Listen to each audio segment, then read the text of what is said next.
Good morning mga kaibigan.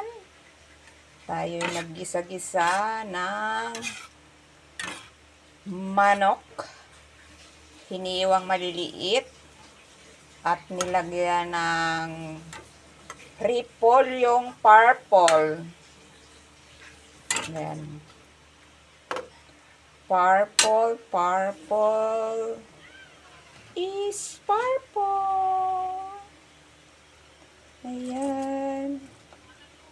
Ngayon lang ako nakapagluto nito. Ang mahal kaya. Isang repolyo na yan. 100 piso. Oh. 100 pitot. Oh. Oh. Oh. Purple na. Ano kayong lasa nito, no? Nakakakita ako dati nito sa Divisoria. Tapos nagpunta kami sa grocery.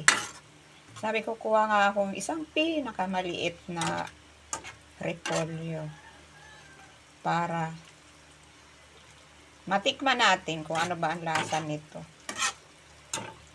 Hindi ko pa inubos lahat ilagay kasi para hindi siya malambong. Mamayang gabi, ilagay ko naman itong ibang natira ko. Ayan.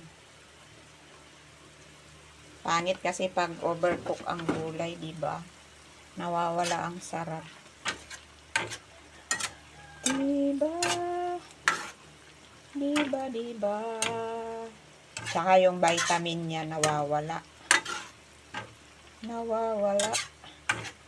Nalilito, nawawala. Ayan. Ang manok at ang repolyong purple ay titikman na natin kung luto na ba siya. Ayan.